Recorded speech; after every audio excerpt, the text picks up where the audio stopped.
حیاتن طیبہ. میرا رب کہتا ہے جو بھی اچھے عمل کرے، چاہے مرد ہو چاہے عورت ہو، شرط یہ ہے کہ مومن ہو. فَلَنُحْيِيَنَّهُ حَيَاتًا طَيِّبَةً، ہم اسے پاکیزہ زندگی عطا فرمائیں گے. زندگی بھی سونی ملے گی، شاندار، وزادار، باوقار، شانوں والی، نعمتوں والی، سعادتوں والی، برکتوں والی. شرط یہ ہے کہ مومنوں والی گزارے زندگی. شرط یہ ہے کہ ہو مومن، چاہے مرد ہو چاہے، کرے اچھے عمل. زندگی بھی حیات طیبہ، نری حیات نہیں، حیات میرا موضوع نہیں، ورنہ حیات طیبہ کے کچھ اور معنی بھی بیان کرتا. لیکن بس اتنا سمجھ لو، جسے رب کہتا ہے نا حیات طیبہ، اس سے زیادہ سونی زندگی ہو کوئی نہیں سکتی، اس سے پاکیزہ وقت گزر سکتا.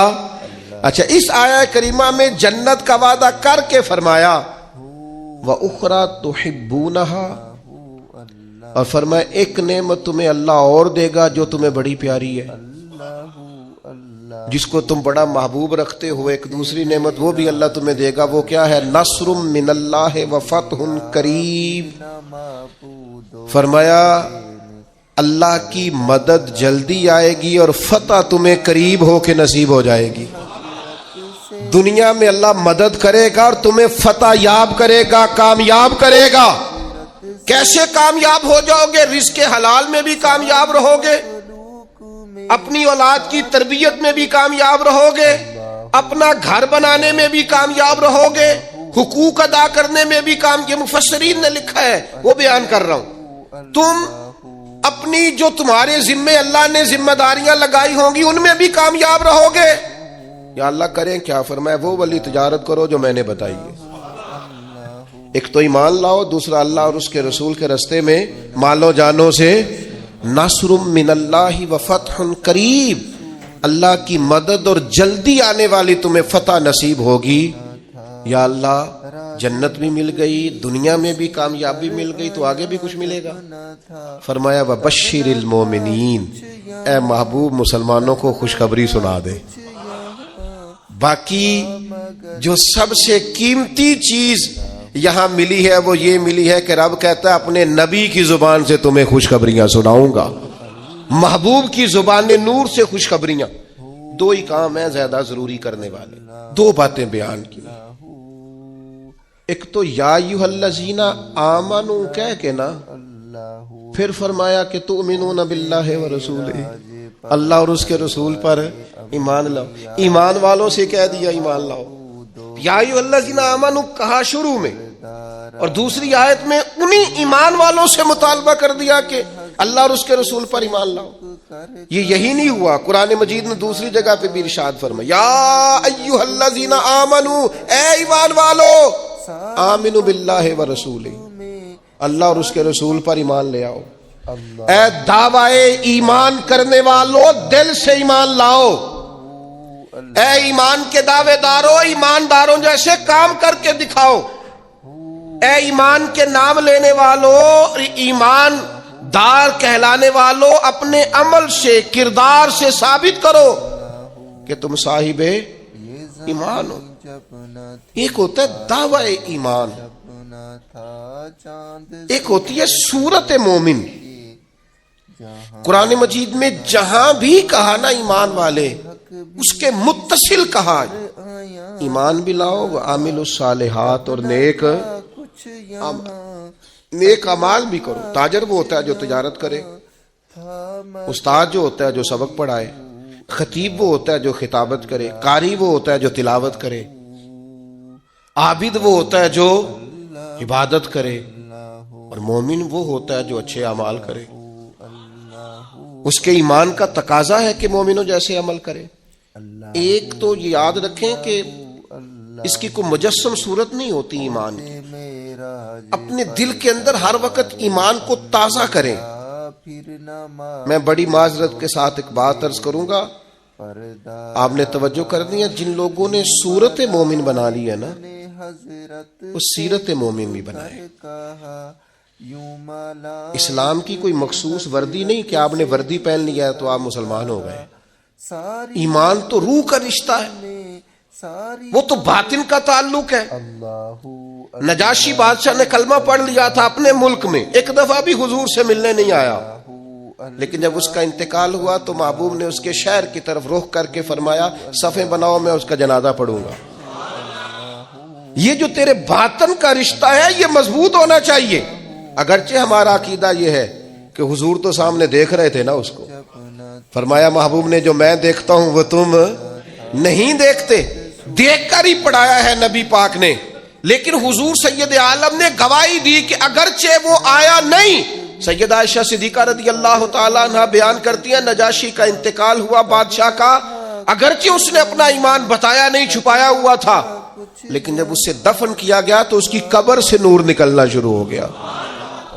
یاد رکھیں میرے بھائیوں، اپنی ایمان پر توجہ کریں، اپنے اعمال کو ایمان کے مطابق مرتب کریں، نیک نظر نہ آئے، نیک بننے کی کوشش کریں، نیک مشہور ہونے کے چکر میں نہ پڑیں کہ لوگوں کو پتہ چل جائے میں بڑا نیک آدمی ہوں، نیک بننے کی کوشش کریں۔ مومن تو نیکیاں چھپاتا ہے، مومن تو اپنی نیکی کا اپنے اللہ کے ساتھ راز رکھتا ہے، مومن کی خواہش تو ہوتی ہے یہ میرے اور میرے رب کے درمیان رہے۔ ایمان والوں سے کہا ایمان لے آؤ، یہ بڑی اہم بات ہے، اس پر غور کیجئے گا۔ اور پھر فرمایا وَتُجَاهِدُونَ فِي سَبِيلِ اللَّهِ بِأَمْوَالِكُمْ وَأَنفُسِكُمْ، اللہ کے راستے میں جہاد کرو۔ پہلے مال کی بات کی، جان کی بات بعد میں کی، مالوں سے۔ اور میں یہ نہیں کہتا کہ لوگوں کو مال جان سے زیادہ پیارا ہوتا ہے، میں کہتا نہیں، لیکن قرآن کہتا ہے بِأَمْوَالِكُمْ وَأَنفُسِكُمْ، اپنے مالوں سے بھی اور اپنی جانوں سے بھی۔ مال اور جان سے جہاد، یہاں قتال کے لفظ استعمال نہیں ہوئے، قتال بھی جہاد ہے اور بڑی فضیلت والا کام ہے، لیکن جہاد کرو، جہاد۔ تو مفسرین نے جہاد کا ایک معنی یہ بھی بیان کیا ہے کہ کسی مقصد کے لیے جان لڑا دینے کو جہاد کہتے ہیں۔ جہاد کی بڑی قسمیں، نفس کے خلاف بھی جہاد ہوتا ہے، قلم سے بھی جہاد ہوتا ہے، زبان سے بھی جہاد ہوتا ہے۔ انسان کسی بھی کام کے لیے جب پوری جان لڑا دے تو اسے مجاہد کہا جاتا ہے۔ اللہ کہتا ہے میرے دین کے لیے جان لڑا دو۔ کس طرح؟ اپنے مالوں سے بھی اور اپنی جانوں سے بھی۔ کسی دوست کے ساتھ آپ کا تعلق بن جائے نا، آپ اس کی دعوت کریں، وہ آپ کی دعوت کریں، آپ اس کو سیر پہ لے جائیں، وہ آپ کو لے جائے، اس کے ساتھ بیٹھیں، بات چیت کریں، سب ٹھیک ہے۔ کسی جگہ اگر آپ نے یہ کہہ دیا نا یار 50,000 کی ضرورت تھی، تو آپ کے تعلقات خراب ہو جائیں گے، وہ فوراً گھر جا کے کہے گا لالچی ہو گیا۔ مجھے بڑا تجربہ ہوا زندگی میں اس بات کا کہ ہم نے مرکز کی تعمیر سٹارٹ کی تو جو لسٹیں ہم نے اپنے ذہن میں بنائی ہوئی تھی وہ فیل ہو گئی ساری۔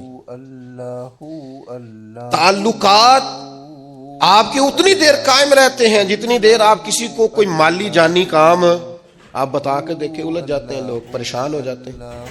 یہ جہاد مشکل ہے لیکن یہ آسان تھا، بڑا آسان تھا۔ کن کے لیے؟ جن کے ایمان مضبوط تھے، یعنی حضرت صدیق اکبر تن کے کپڑے بھی اتار کے لے آئے حضور کی بارگاہ میں،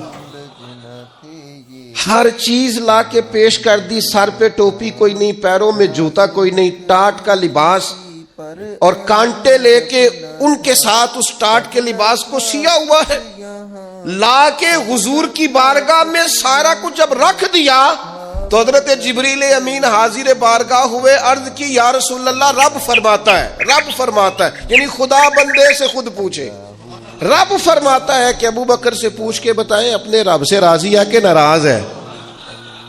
یہ اللہ تو جانتا ہے، لیکن یہ لوگوں کو بتانا ہے کہ بندہ مومن کی، اس امت کے پہلے درویش کی شان کس طرح کی ہے۔ حضرت صدیق اکبر رو کے عرض کرنے لگے یا رسول اللہ میں اپنے رب سے بڑا ہی راضی ہوں، سارا کچھ دے کے قربان کر کے لٹا کے بڑا ہی راضی ہوں۔ بیان ہو کس زبان سے مرتبہ صدیق اکبر کا کہ محبوب خدا محبوب ہے صدیق اکبر کا، اور لٹایا راہ حق میں گھر کئی بار اس محبت سے، کئی بار اس محبت سے لٹایا راہ حق میں گھر کئی بار اس محبت سے۔ کہ لٹ لٹ کر حسن گھر بن گیا صدیق اکبر کا. اللہ کے نام پہ نا، اللہ کے نام پہ.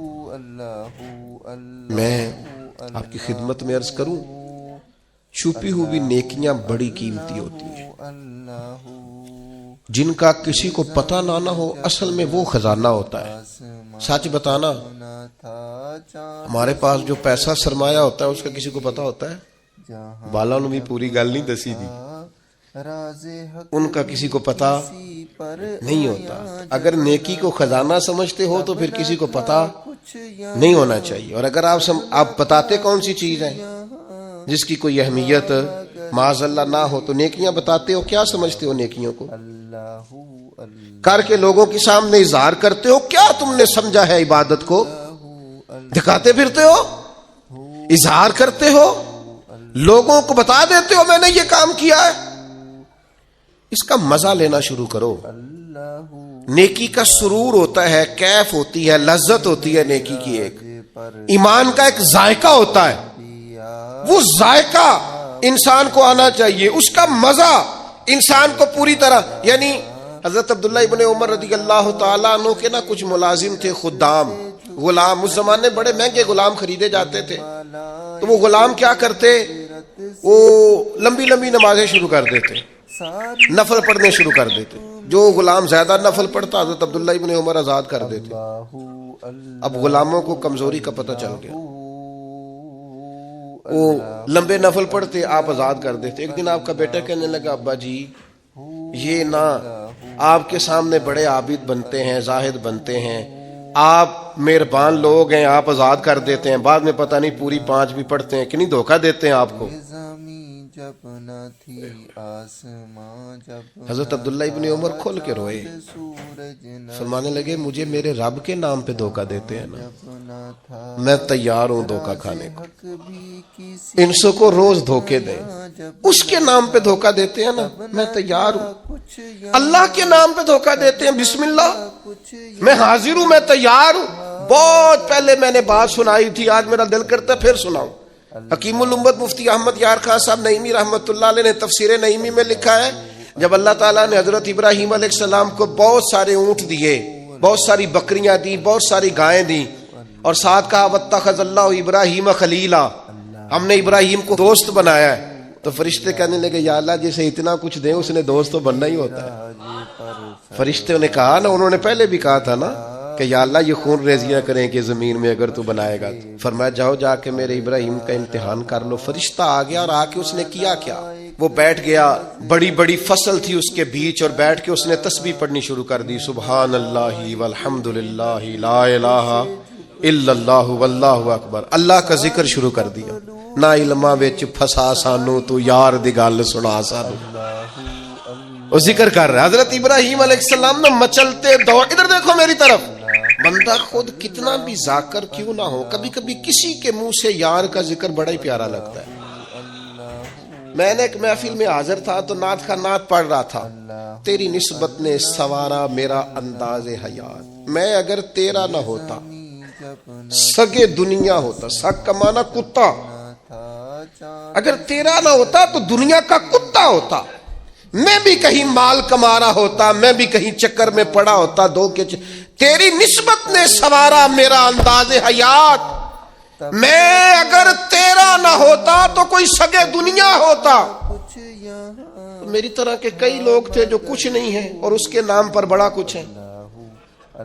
تو وہ دل تھوڑا لگ سا گیا، کیفیت بن گئی، کوئی آنسو درد بن کے ٹپکنے لگے. میرے ساتھ ایک دوست بیٹھے تھے، میں نے ان سے کہا یار آج بڑا مزہ آیا نعت. وہ مینوں کہنے لگے نعت خانے 40,000 لے آ جے. میں نے کہا تو جھٹ کو کھلو جانا سی، پہلے دیندے ہو پھر شکوے کر دے ہو.